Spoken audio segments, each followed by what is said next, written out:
What's going on, everybody? I'm Nick the Tutor, and today we're going to be talking about high school resumes. Alright, so why should a high school student create a resume? Well, one, it's a really great start for applying for jobs for the future, but it can also be used on college applications. Some colleges will accept a resume as an added piece of the college application. That said, other colleges will not accept it, or there is no place to put it, or they just don't want it. So why would you make one? Well, it has a lot of benefits. Let's go over some of the basic benefits of having a resume. Number one, if you're going to ask a teacher that you know well or a former employer internship for a recommendation letter for college, you might want to tell them a bit about yourself, give them some background about your skills, your interests, and things that you've done. A great way to do that is to hand them a copy of your resume. It's a great opportunity to let them see what you've taken from your experience and give them an opportunity to reflect that in the recommendation. So that's one awesome use for a high school resume.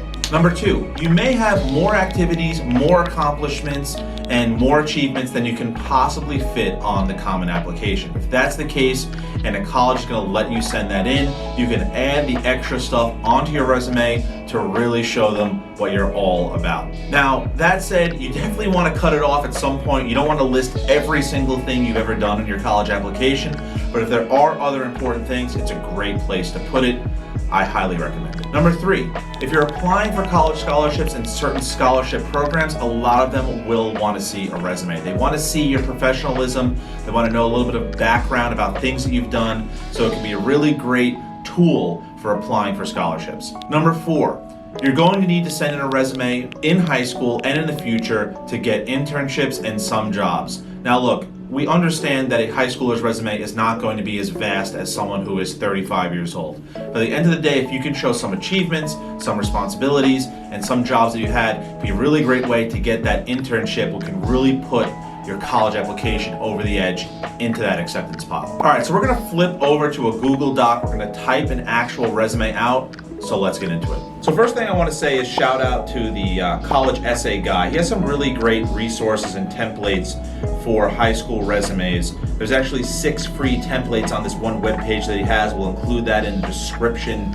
of this video. I think that's a really awesome place to start if you don't know how to format your resume.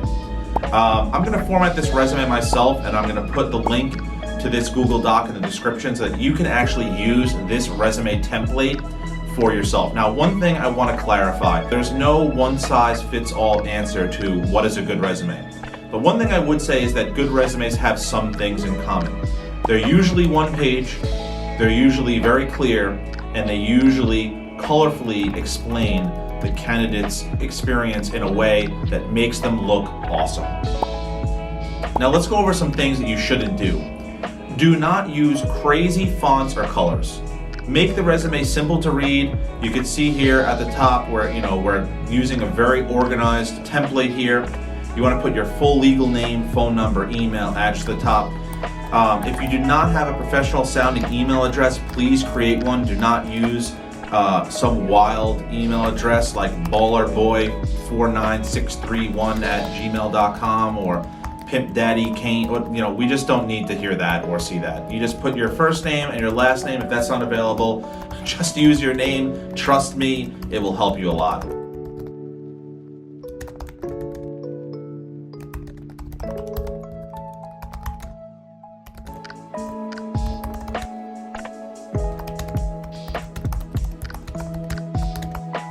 There should be several subheadings on your resume that you can go in depth into your experience, such as education, community service, employment, extracurricular activities, awards and accomplishments, and skills. But we'll go over those in order. Now, what do we do with each subheading? So under the subheadings, we want to list the corresponding information in reverse chronological order, going from most recent to oldest. So you want the most recent things you did on the top.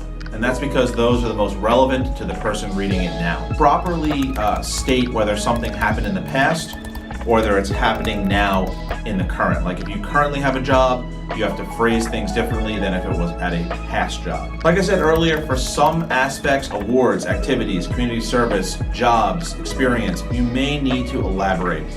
You want to use verbs that are descriptive and concise. You don't want to write paragraphs about what you did. You want to make nice, clean bullet points that really highlight your skills and responsibilities. Finally, some organizational things that are really important. You want to make sure when you're listing high schools, jobs, names of clubs, that you list the full and official name, city and state, grades involved, and dates. What do you do if your resume is too long? Well, things that you did for a short amount of time or that really weren't impactful, you might want to take that off.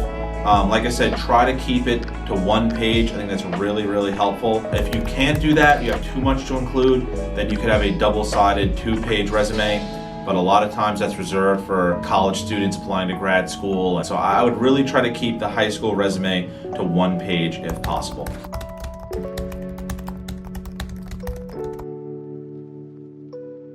So number 1, education. Put your current high school, your anticipated graduation date, and any other high schools you may have attended. No need to put your elementary school or middle school. Let's just stick to high school. That's probably the only prevalent school that you've gone to for a resume. Because you are a student, you should include your GPA, class rank if you know it. You also can include your SAT or ACT scores if they're worth making note of. If they're strong scores or above whatever the standards are of a school, you can note them there. Community service is also really important for resumes these days, especially for ones that are geared towards college applications. You want to put any unpaid or volunteer work that you've completed. You should also state in colorful language what you did. And that is hugely important that you paint yourself in a positive light.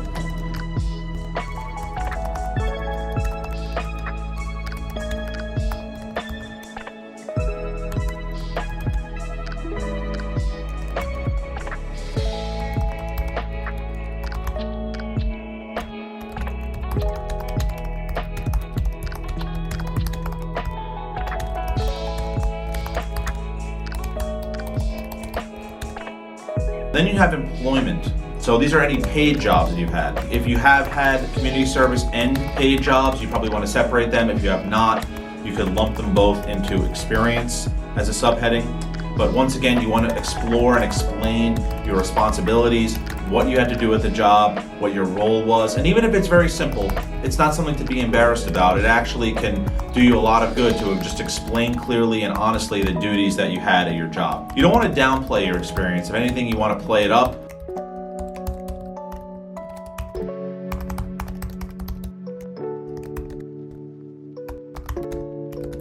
Now, moving down to extracurricular activities. This is where you put any sports, clubs, or programs that you're a part of inside or outside of school. This is a great place to put various things, passions that you have, things that you do on a day-to-day basis, and describe your position. So if you're a captain or a leader or a president, you can put all that good stuff down there.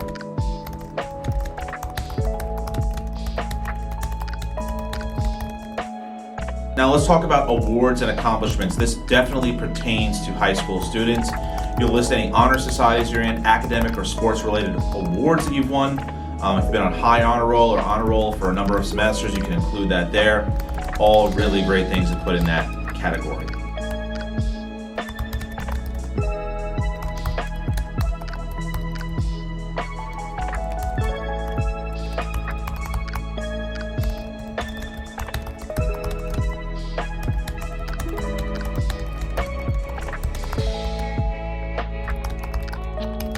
Then we have skills, and this may be the most difficult one to do for teen.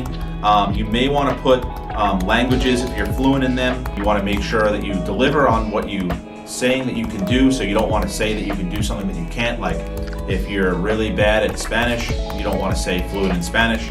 You will get called out on that. You also may want to include other abilities that you have, such as utilizing Excel, Microsoft Word, other programs. If you can code, anything like that can be added.